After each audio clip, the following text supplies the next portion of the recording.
Diablo 4's debut expansion, Vessel of Hatred, shakes up Sanctuary with a whole bunch of new content, including a new region to explore, a raid activity, and plenty of dungeons to plunder. But one of the more underrated things that's been added to the mix are a new set of skills and passive talents that can have a major impact on how you play each of Diablo 4's deadly wanderers. Before we get started, a quick disclaimer that we won't be talking about the Spirit-born skills and passives because, well, they're all new. There's a whole lot to love from this new Ghost Beastie summoning character class though, from life-stealing centipede abilities to lightning-fast eagle builds, so knock yourself out. Instead, this guide is going to be about all the new skills and passives that have been added to each of the 5 pre-existing classes. And with that, let's dive in.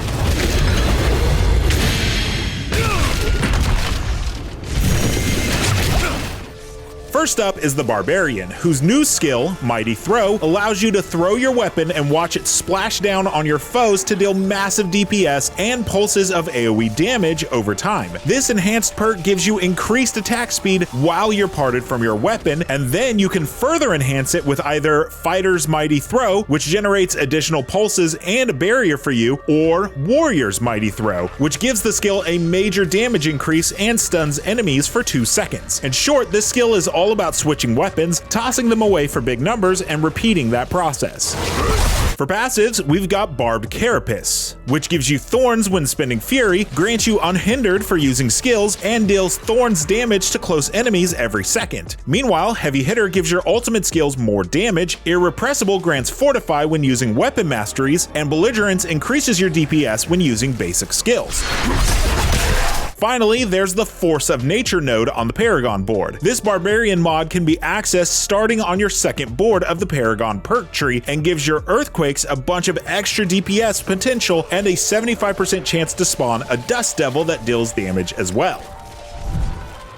Moving on to the Druid, the nature-loving fighter has been given a new core skill called Stone Burst, which gathers stones under the ground, then detonates them to devastating effect. This is also a channeling skill, meaning you can hold down the attack button to charge it up, then release it for increased damage and size, so be sure to give that a try. The enhanced perk makes the final explosion bigger, while the third lets you choose either Primal Stone Burst, which gives you increased attack speed during and after channeling your Stone Burst, and Raging Stone Burst, which costs more spirit but does more damage.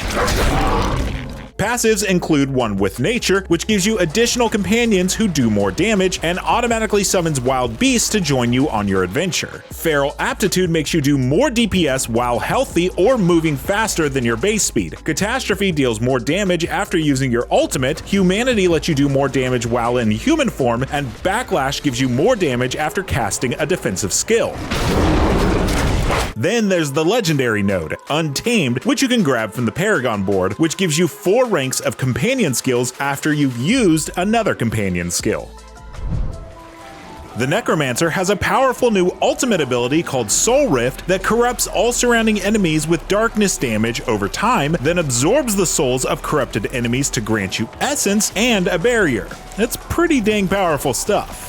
The Supreme Soul Rift perk increases your damage for every soul you absorb along the way, and Prime Soul Rift tops it all off by making soul-absorbed enemies vulnerable and letting you absorb more souls by hitting them while Soul Rift is active.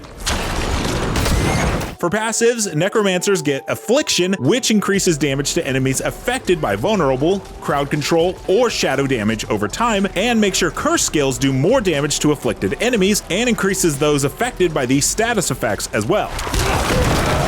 Finality deals increased damage after casting your ultimate. Necrotic Fortitude gives you a chance to gain a barrier when you proc Lucky Hit. Titan's Fall gives you increased damage towards elites while fortified, and Precious Decay increases your Lucky Hit chance.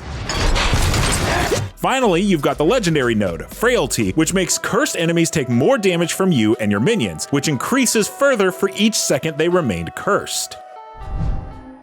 Next up is the Rogue, whose new ability, Dance of Knives, makes you spin with a tornado of blades like a stabby Tasmanian devil. You'll also get increased movement speed and dodge chance while spinning around. The enhanced perk gives you even more charges when you travel while spinning. Then, at the end of the tree, you'll be forced to pick between either Methodical Dance of Knives, which drops a bunch of stun grenades when you're finally through spinning, or Disciplined Dance of Knives, which slows enemies hit by your twirling and has a chance to pierce. Spin to win, baby. For passives, we've got Alchemical Admixture, which increases the potency of your imbuement skills when you deal multiple types of non-physical damage, and increases that potency even further based on your bonus damage to poison, shadow, and cold. The target practice passive increases your critical strike chance for marksman and cutthroat skills. Balestra increases your damage after evading, Evasive makes you take less damage after dodging, and Unto Dawn increases the damage dealt from ultimate skills.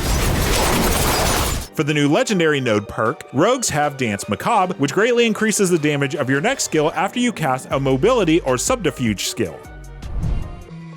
Last, but certainly not least, there's the Sorceress, which gains the Conjuration skill Familiar, which summons a familiar correlating to the element of your last cast skill. This little ball of magic chases enemies around and happily explodes to deal damage. The power also gives you a chance to spawn a familiar anytime you summon a non-familiar conjuration. The Enhance perk adds a damaging aura to your familiar. One of your last options is the Summon Familiar, which gives you a damage reduction while you've got more than one familiar summoned, and makes summon familiars rotate between the elements instead of being based on your previous attack. Alternatively, you can pick the Invoked Familiar, which gives you increased damage for skills matching the same damage type as your summoned familiar. The Sorceress's new key passive is Enlightenment, which gives you stacks of enlightenment for every skill you cast, then triggers a powerful buff for a duration of time once you've stored up enough. Enlightenment grants you massive increases to damage, mana regeneration, and attack speed. Not half bad at all. The other new passives for the Sorceress are Energy Focus, which generates barriers over time and rewards you for not losing health. Dampen Layer, which reduces your damage taken while you've got a barrier active. Elemental Synergies, which increases Frost, Shock, and Pyromancy damage based on how many skills of that type you've equipped. And Evocation, which reduces cooldown for your skills.